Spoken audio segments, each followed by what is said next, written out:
to answer that question, we set up a hidden camera experiment to see if this woman would stand up at the sound of this tone, simply because everyone else is. You might be thinking you'd never go along with this. Or would you?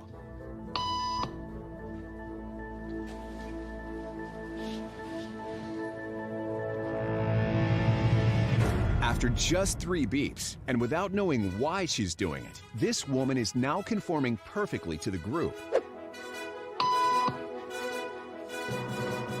But what happens if we take the group away? Elaine, please.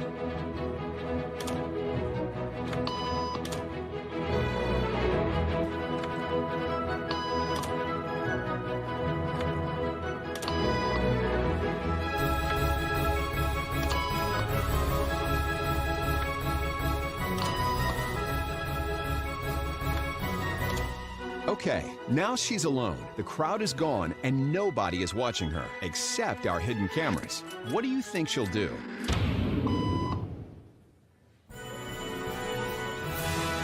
She's now conforming to the rules of the group without them even being there. Now, watch what happens when we introduce another outsider who doesn't know the rules. Have a seat and they'll be out in just a couple minutes. Great, thanks so much.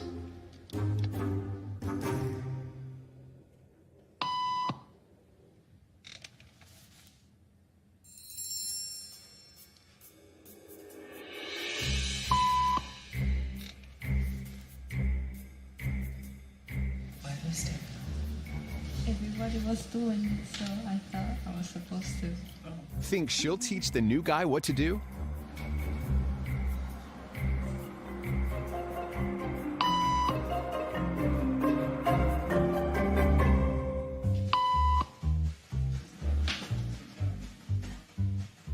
We kept the cameras rolling as more unsuspecting patients arrived.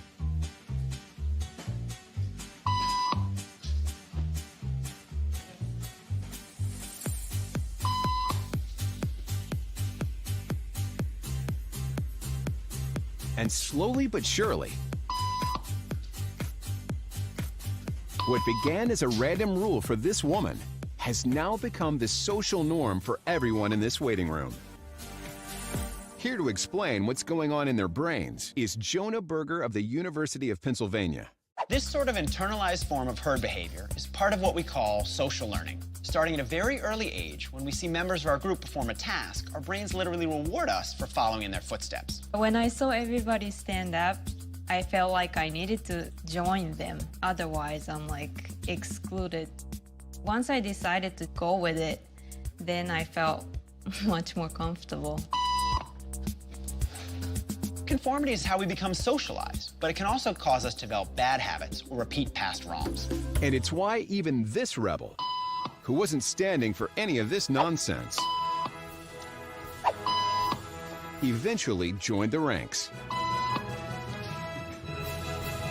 And the only thing more shocking than seeing how easily conformity affects the way you act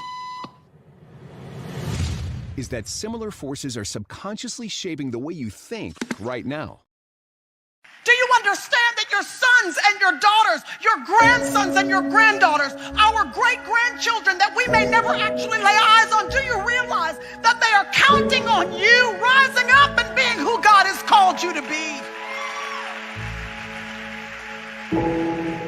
Do you know that there are whole generational curses that can be broken if you get a handle on your identity?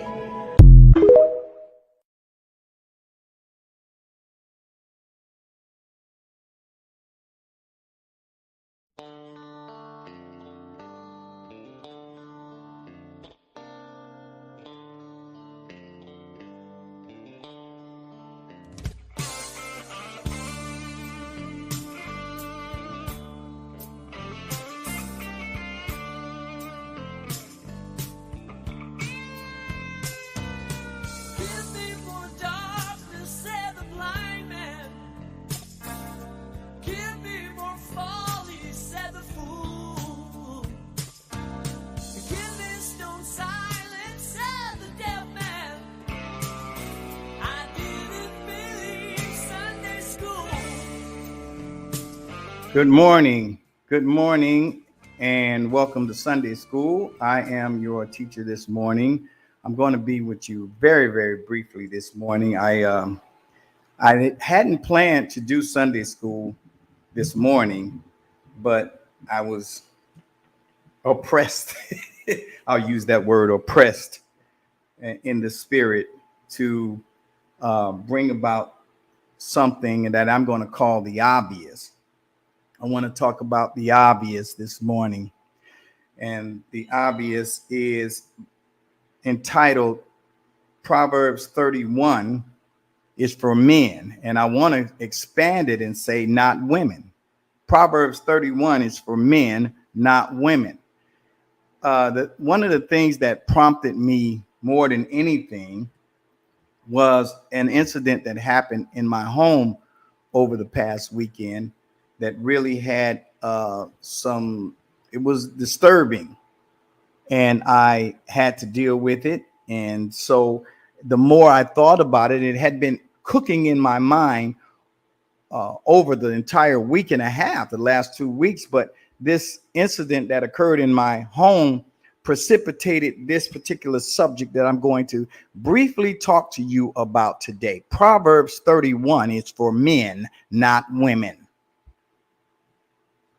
The incident was such that I had put a prayer room in my bedroom. I have two closets and one smaller closet. I decided to make a war room as of such, a place that is quiet where I'm not disturbed, and go in there and really get down into spirit and really try to hear better the voice of spirit while I was in there. And I had been faithful in doing this for the last couple of weeks. So I would say the last 4 weeks, the last month, and been getting some really good insights on a lot of things.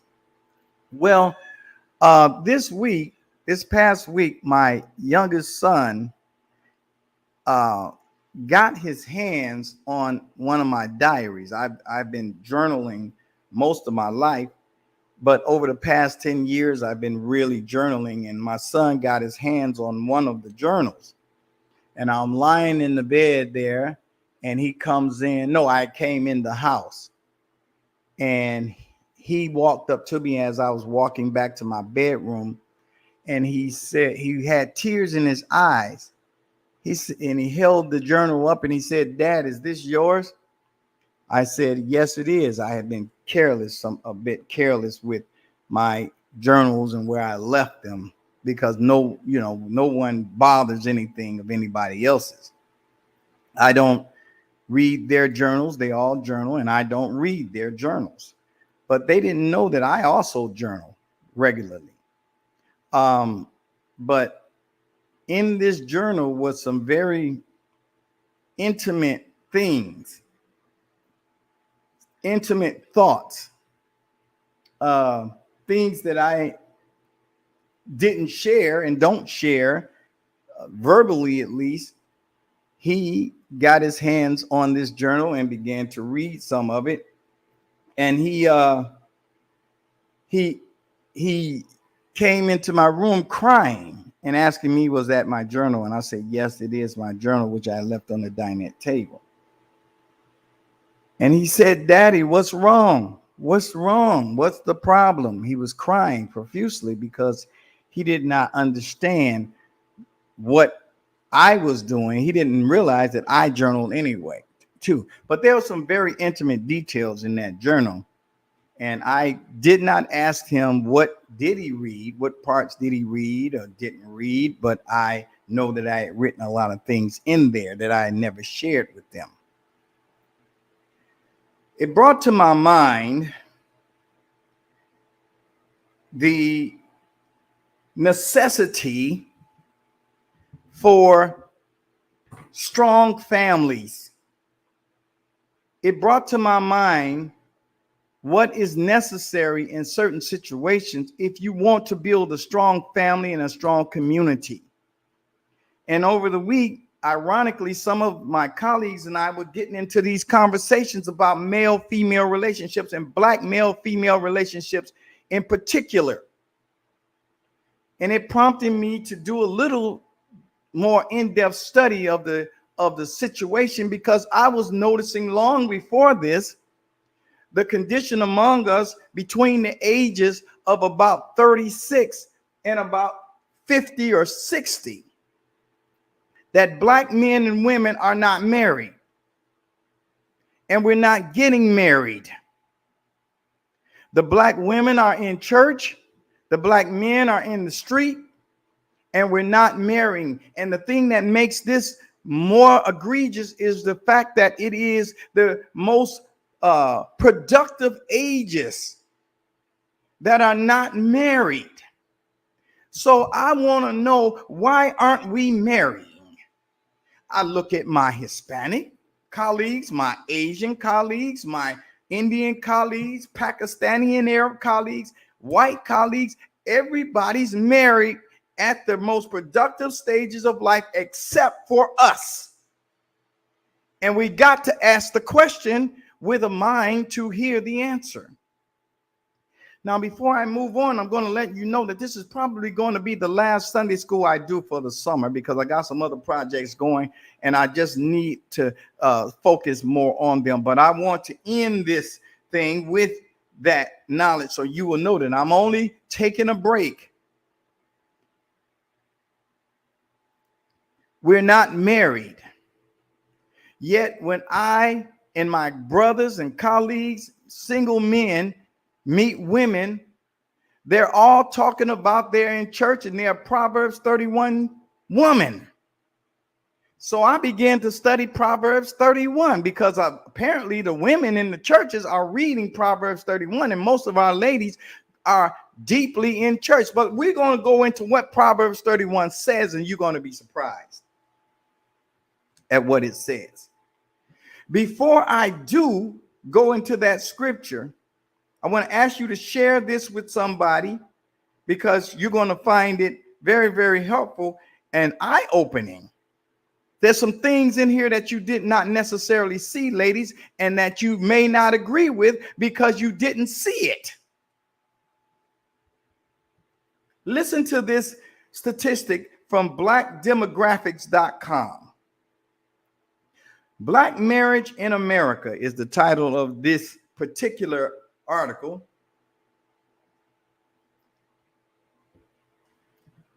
Over the last few decades, marriage has been a declining institution among all Americans, and this decline is even more evident in the black community. Now, first of all, I want to point out that marriage is an institution, and I told you that society is run and governed by institutions.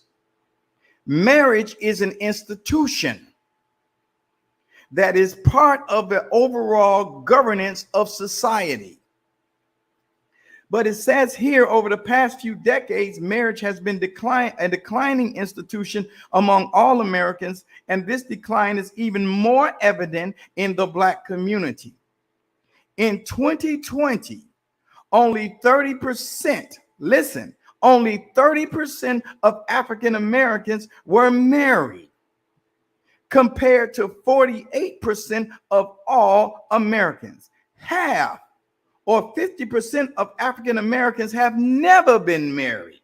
And this is talking about of marrying age, compared to 34% of all Americans. Let me hit that real quick before I go on a little bit. This is talking about the marrying age group. So 70% of African Americans were married, compared to almost 50% of everybody else. And you see it in our society. So my question is, why is the institution of marriage so destroyed in the black community?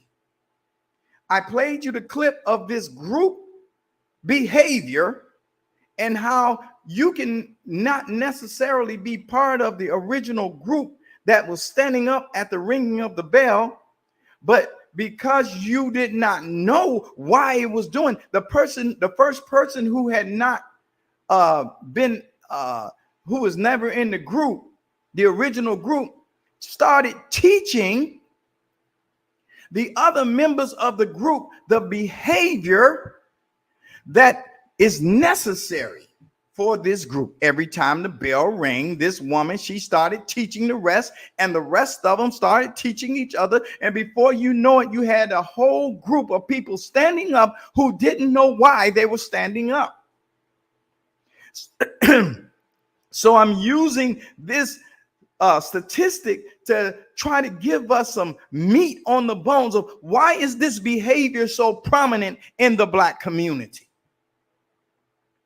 And 30%, only 30%, 3 out of 10 of us are married. In the most productive years of our lives, we are off single, not producing families or producing distorted models of families and trying to make a distorted model of family seem normal.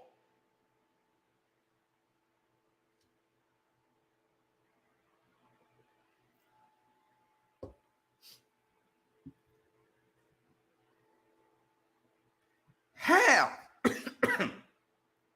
of African Americans have never been married, compared to only 34% of all Americans who have never been married.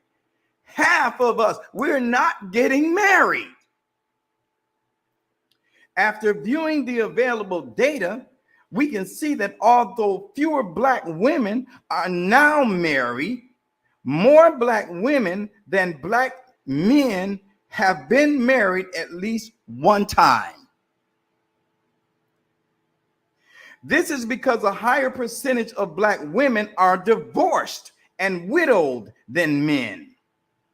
Also in 2020, just under half, or 48% of Black women have never been married, which is up from 44% in 2008 and 42.7% in 2005. This includes the churched women and men. This does not exclude those who go to church. Black preachers are divorcing if they were ever married. They're divorcing one woman and marrying another one out of the same congregation. So when you see, this is the church, people who go to church are just as divorced and getting divorced and never married as those who have never been in church or who don't go to church. So when you say that this institution, this spiritual institution, has some sort of power to develop our institution, how is it that half of the population among us, that being Black women who go to church, still, and she is the manifester, she is the wisdom of the population, she is the love component of the population, how is it that half of the population, and I would argue that has more power in the population, is still unmarried and still getting divorced and still running households as individuals? And now we see a growing population of Black men, such as myself, who are the head of household, single parents. So it's a testimony of the further destruction and the further decline of the institution of family. And you cannot build a community, you cannot build a nation, you cannot build a people without family. And that being mother, father, children. You can't do it. It is an institution that is integral to a population and a nation.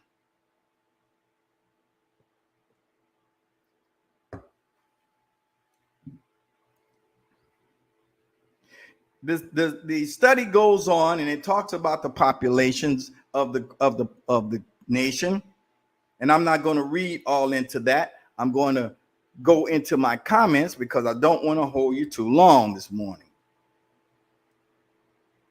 But again, the institution of spiritual development has no more power to keep marriages together than any other institution in the Black community. They are just as divorced, just as unmarried. There are just as many abortions, just as much infidelity, just as much cheating in the church as there is outside of the church. Which begs the question, does the church have as organized, does the religious institution as organized have the power? And what is in our thinking to where we're single? I had no way to address my son because I'm not the emotional person. I am not the female. And I saw it was necessary for a female to intervene, that female energy to intervene. So I text a friend, a very good friend. And all I text her was, call so-and-so. That's all I said. Call so-and-so. I had nothing to give my son because he read some things that, and I wasn't sure which part he read, but I just assumed some certain things because I know what's in there.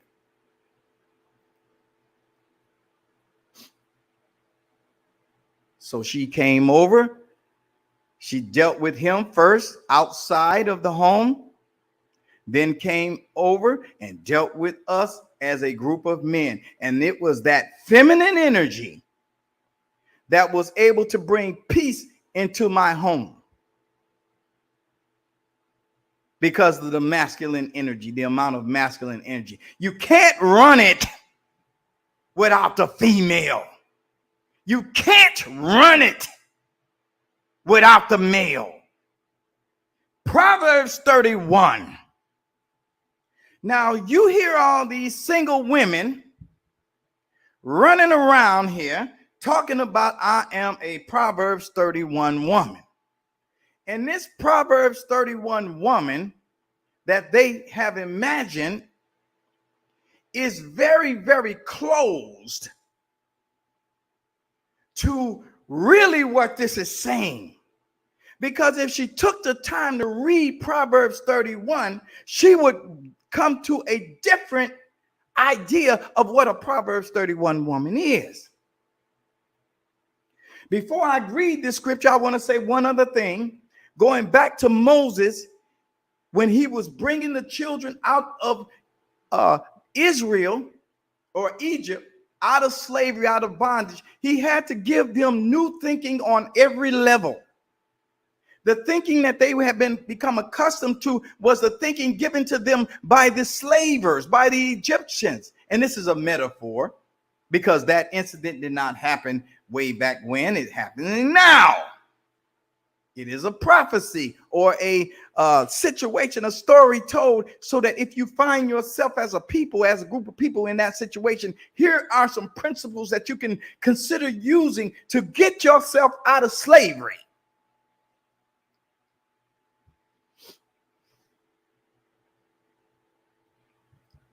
When Moses in the book of Exodus was freeing the children of Israel from the Egyptian slave situation, he had to do some preliminary work before he got them out of Egypt, and some work as they were making their way to the promised land. And it all had to do with their thinking, because their situation was such that they did not understand that the institutions that they were using to live and thrive were not the institution that was suited for their very existence, for the very thing that they had in their mind. They needed access to new levels of knowledge. So he told them, first of all, he started teaching them how to get along with each other. And you see this in the incident when he caught these two Hebrews fighting, and he pointed to the one that was in the wrong. He said, "Why are you striking your brother like this?" But he was rebellious against sound reason, sound doctrine. He was rebellious against a man who had studied. He grew up in Pharaoh's house, and he knew the slave methodology, the wisdom that the Pharaoh was using to keep the people enslaved. Moses knew that because he grew up. So he came to them with a different level of knowledge. He first had to get them to get along with each other. While they were in the slave situation, they had to learn how to get along. He didn't bring them out and start teaching them how to get along. He taught them how to get along while they were there in the slave situation. When they came out of the slave situation, he had to teach them about the God of their fathers. The God of their fathers is significant because it presumes that they did not know the God of their fathers, because the Egyptians had taught them that the God of their father was evil and wicked. And so you need this God that I have for you. And so they had the Egyptian God, and they believed in the Egyptian God. They worshiped and followed the Egyptian God. And nothing could turn them away from the Egyptian God, yet they saw destruction on every hand. The Egyptian God could not deliver for them, though they prayed to him, though they supplicated and gave offerings and tithes and gave service and sacrificed their families to this God and begged this God for help. He couldn't help them. Their situation became worse and worse. In spite of their dedication and their multiple churches on every corner. They should have been the most blessed people if this God could deliver.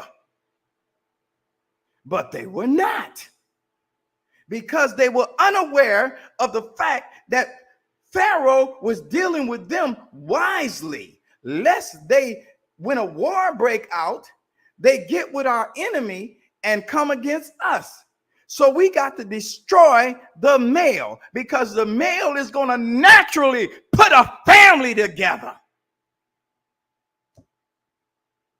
Do you know only 78%, I believe, of divorces in the black community and other communities are initiated by the women?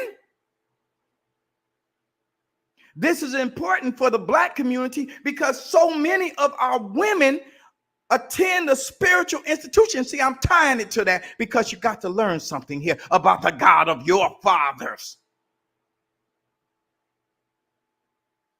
Teaches you not to recognize the God of your father. Teaches you don't deal with familiar spirits. What is a familiar spirit? A familiar spirit is your father who has passed on, your grandmother who has passed on, your great grandmother and father and sisters and brothers and uncles. Those are spirits that you are familiar with, but the God of your enemy tells you not to listen to them and not to talk to them. Why? Because they will give you a connection to the God of your fathers. This is why you can't get engaged with familiar spirits, something you are familiar with. This is Willie Lynch. He knew this. He said the mind has a natural tendency to reorient itself if it ever touches some historical base. Your mind will naturally heal itself if you begin to touch yourself. And I ain't talking about no freaky stuff. If you begin to come in contact with your spirit and where you come from spiritually.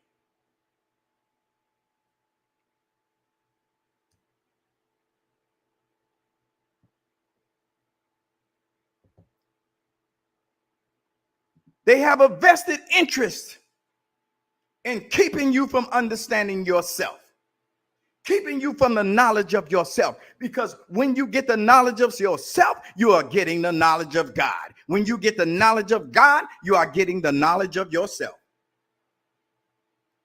This is a fact. So these churched women and this our society, us as a group who don't go to church, see, you in this group, they didn't have to hear the bell. They just followed suit because they saw other people following suit, standing every time the bell rang. They didn't know why. They dare not ask why. They thought that the person ringing the bell was the authority. So no one bothered to challenge it. They just simply accepted the behavior and went on trying to do something in opposition to their trained behavior.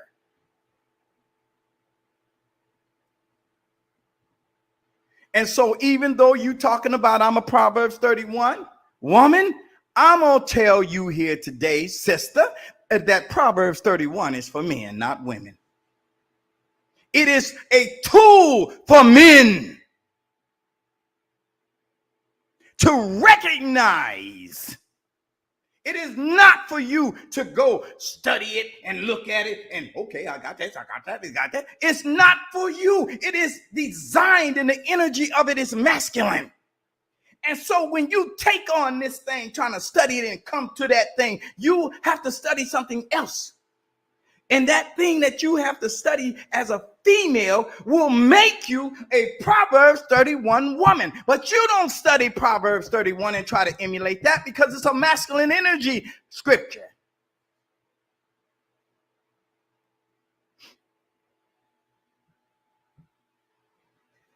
Verse 10 of Proverbs 31, who can find a virtuous woman? Now, right off the bat, I'm going to show you a mystery. The mystery, I told you Proverbs 31 is for men. It's a masculine energized scripture. If you try to study it, you're going to build a masculine energy because it's masculine. There's another thing for you to study. Who can find a virtuous woman? There is a story in Jesus' experience of the New Testament that gives you a clue. Jesus is walking and talking and preaching, and this crowd is around, and there was this woman who had been to the preachers, had been to the doctors, had been to everybody, the specialists, who had this issue of blood, meaning she was bleeding profusely and constantly. And by the way, a woman is the only one that can bleed and not die. She can bleed for a week and not die.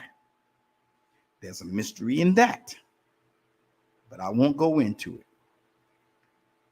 This woman had an issue of blood that was a constant situation.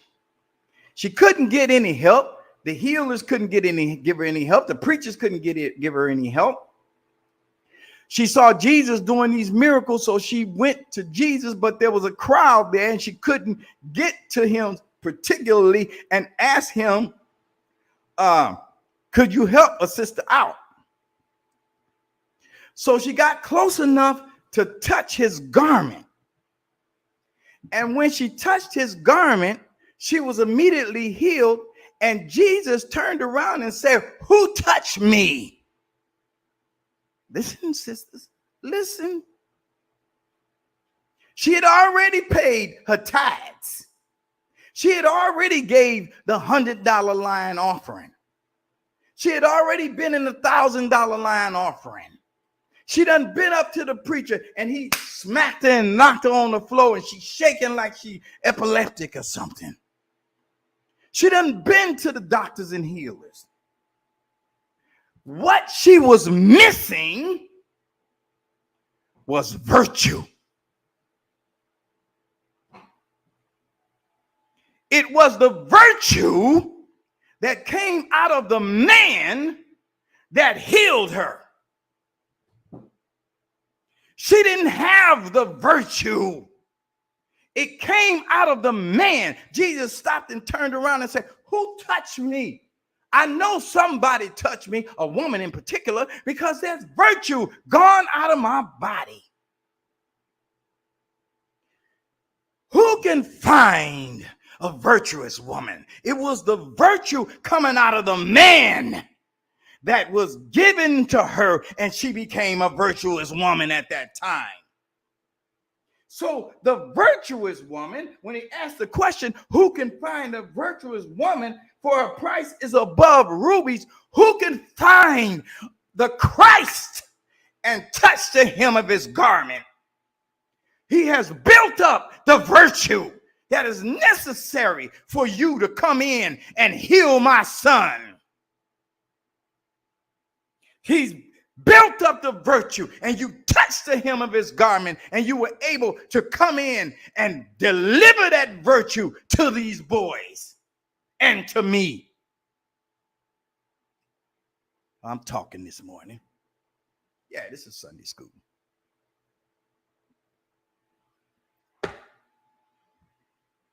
Who can find one? Who can find one who have touched the hem of his garment? See, it ain't talking about Jesus of 2,000 years ago, ladies. It's talking about a man that is filled with virtue, and he's trying to deliver that virtue to you. But if you think that you already got it, you ain't got it. Her price is far above rubies. The heart of her husband does safely trust in her, so that he shall have no need of spoil. She seeks wool. Now it's going into the cultural dynamics of these people who this is written to, but you got to look deeper so that you can see the principle that it's talking about in here, brother. She is like the merchant ships. In other words, it says she brings her food from afar off. She is this wise scientist. She knows how to deliver nourishment to her family. But remember, this woman has touched the hem of her husband's garment and got this virtue. She didn't have it before she got him. She touched his garment, and that's when she became virtuous. Now, you having a hard time with this, and I know you are. So I'm going to go back. You can read from verse 10 all the way to verse 18, brothers. I know the ladies has already done this, but I'm going to show you something. I purposely read the qualities of a virtuous woman first before I show you that this is not written to women, but to men, and it is masculine in its delivery. So if a woman tried to deal with it from this point of view, she's going to develop a masculinity about her. And the masculinity bumps heads with masculine. So she can't find a man who is what she says God-fearing, but because she doesn't know that man does not fear God. Man love God. Fear is torment, and that's why you being tormented day in and day out and can't get a husband, and I'm being tormented day in and day out and can't get a wife. Because you ain't touched the hem of my garment. I'm talking in terms of men. You have not respected your brother enough to think that God has given him something worthy of your consideration without him going to listen to your preacher.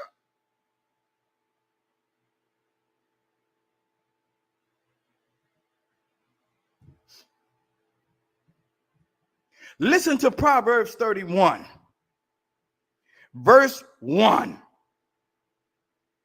The words of King Lemuel, the prophecy that his mother taught him. See, his mother was a virtuous woman, and she taught him, but she got his mother got her virtue from his father, but she's the one that was able to deliver it. And she didn't deliver shaking your ass on Facebook and Twitter and the other one, Instagram, and the other one, TikTok. Every time my boys flip on TikTok, some butt is in the camera to where I got to send them out the country to get a virgin woman, because these 15 and 17-year-old girls and even 11 and 12 done had sex with multiple men already, and we running around in these churches talking about we serving God. And our children are being destroyed in the middle of it. And we see it. Oh, I'm preaching this morning. Listen to Proverbs 31, verse 1. The words of King Lemuel, the prophecy that his mother taught him. What, my son, and what, the son of my womb? So she's answering a question about her son and what came out of her. But the man is teaching him this. His mama taught him.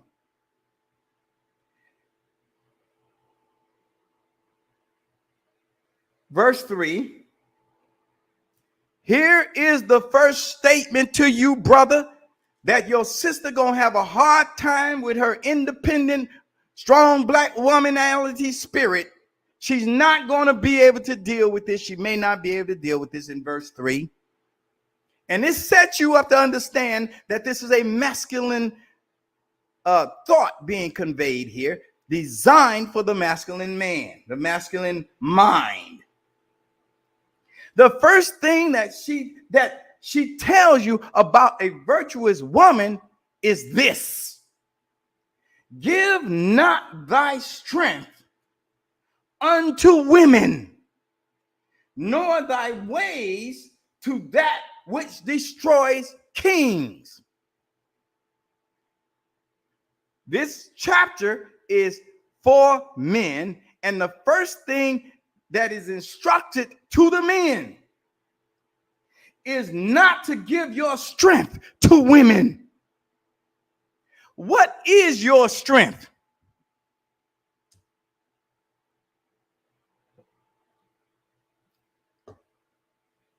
What is your strength, brother?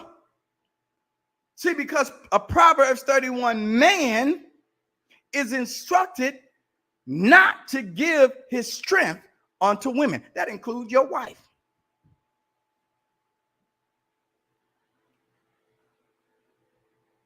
Give not thy strength unto women, nor, here's another thing you don't do, give thy ways to that which destroys kings. What is your strength, brother? What is your strength, brother? Do you think your strength is between your legs? Is that what you think your strength is? Or what your strength is? Your strength is the power of God in masculine form. It is the thought of creation. That is your strength, the thought of creation. The thought on how to create. Do not give your strength or your thought of creation to women.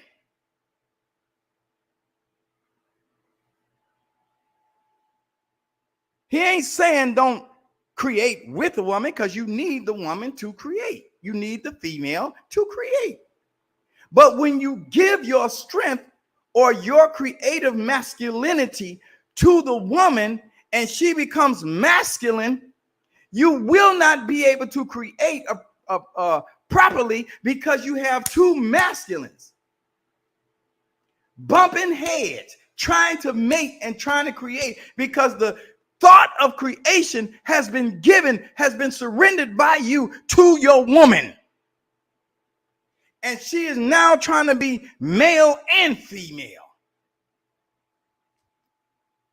That is your strength. Knowledge is masculine. Give not your strength to women.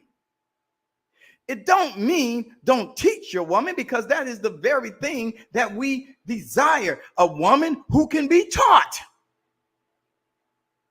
And the modern woman who has been taught by Satan don't want to know nothing about herself, which she can only get from her own man, the one designed for her. So the first thing is, don't share your principal strength with women. I know I need to clear this up a little bit. Don't surrender your masculinity to your woman. She will take it because she naturally gets impregnated by you. And if you're surrendering your masculinity to her, she will create, trying to use her femininity and your distorted masculinity, and she will think she is both male and female, and I don't need a man.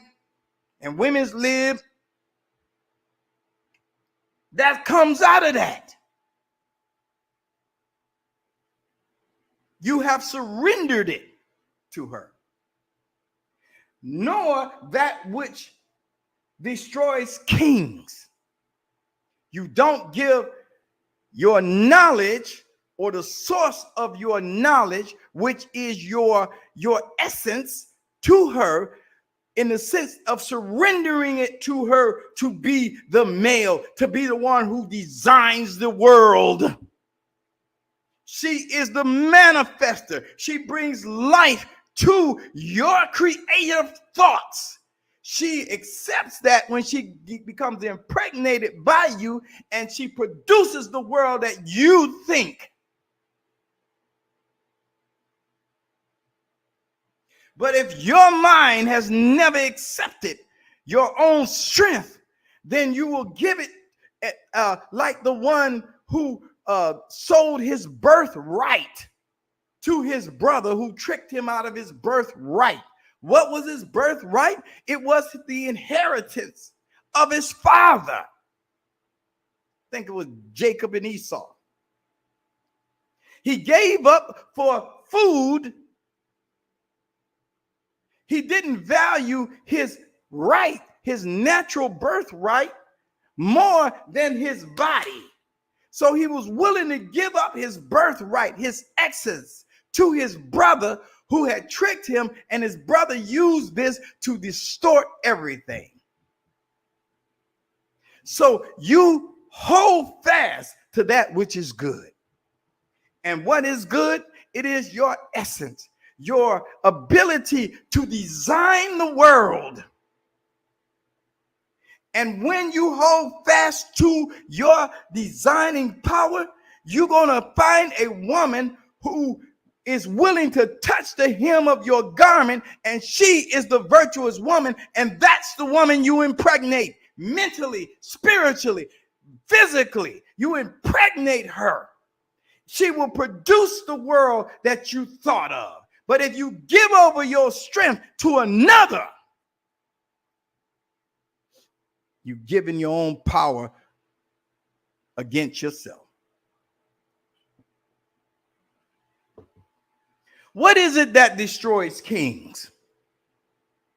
So this is on another level. Don't give your strength unto women, nor that which destroys kings. Don't give her that either.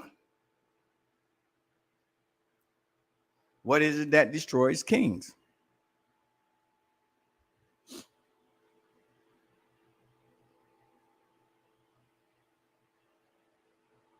See, this is written to men, for men. So you say, brother, I'm a Proverbs 31 man. And when you understand that you are a Proverbs 31 man, you're going to find a woman who was willing to touch the hem of your garment, virtue is going to come out of you. That's the one you impregnate.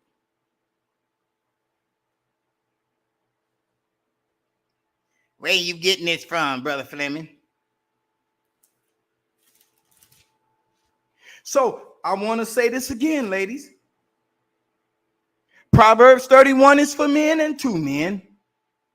You got to find another one. There are many for you, but this is not the one for you to study.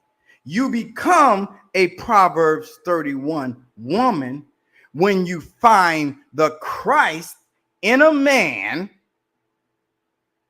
and touch the hem of his garment. You don't go around reading it and looking, I'm a Proverbs 31 woman. No, you're not.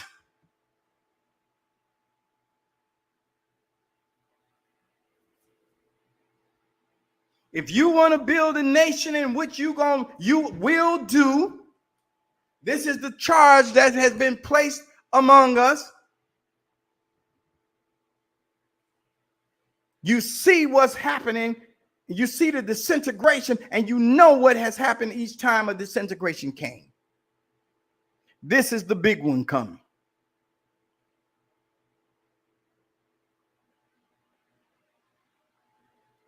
So this is what I want to ask the ladies to do.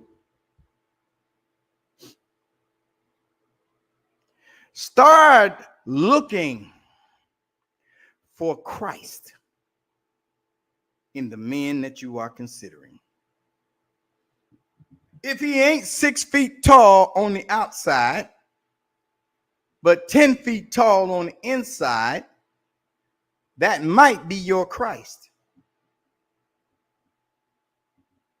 So your job, brother, is to study yourself and do not, no matter what the temptation is, give away your strength to anyone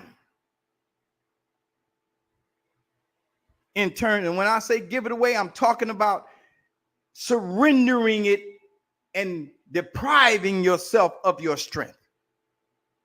You do not do that because you need your strength to deal with a virtuous woman, to guide her, to guide the family. So now, when Moses took the children of Israel, and I'm going to make this point and I'm done, took the children of Israel out of Egypt, then what he had to do is teach them about the God of their fathers and also teach them how to eat to live, because they were eating the bad food of the Egyptians, not knowing what the Egyptians was doing to the food before they gave it to them. And you notice that nobody else suffered the kind of things that the slaves suffered. So God started teaching them how to eat to live. He first had to break the habit of eating bad food from them. So he started giving them manna from heaven. And the preachers who had no more function in Egypt, as long as the children of Israel was not there, had to go along in the wilderness with the children of Israel, because that's the only authority they thought they had. And they were the ones complaining, talking about we need to go back to Egypt, because at least in Egypt we was able to eat leeks and garlic. But we now eating this manna, this good food, angel food, life-giving food from heaven, and we don't want that. Jesus picked it up and was able to give you knowledge and understanding. He said, the manna that I give you, he said, your fathers ate the manna in the wilderness and are dead. But the manna that I'm giving to you, you will never die. So God had to teach them how to eat to live. And this is what you will know. You will notice this. You will notice when God sends you the saviors, what they start doing is telling you to look within yourself, telling you about the God of your fathers, and teaching you how to eat to live. I'm going to let y'all figure that one out. who that is. So the brother, it's all right to exercise your strength. Don't judge yourself, because you can't judge yourself, because you are one and it takes two to judge. And since God is not judging you, how can you judge you? So it's okay to use your strength. It's okay to use it. And it's okay to be calculating and goal-oriented and how you deal with your woman or your women. And ladies, look for Christ in a man. Don't you come talking about what he must be, God-fearing, because we don't fear God. You're never going to find a God-fearing man. And if you do, you better put your foot where the sun don't shine, because fear is going to give you nothing but torment. Love gives you strength. Fear has torment, and there is no fear in God. So what is there being fear in you for? They tell you to be God-fearing because you have to be scared that he gonna put his foot in your rear end if you ain't scared of him. So become God lovers. Come lovers of God. Throw that word fear out your vocabulary of God, because the one who fears God cannot love God, because there is no fear in God, and you can't bring fear to love. And it doesn't matter how much you pray and supplicate and fast and tithe and offering and jump and shout and flip around and roll on the floor. Look for Christ in a man.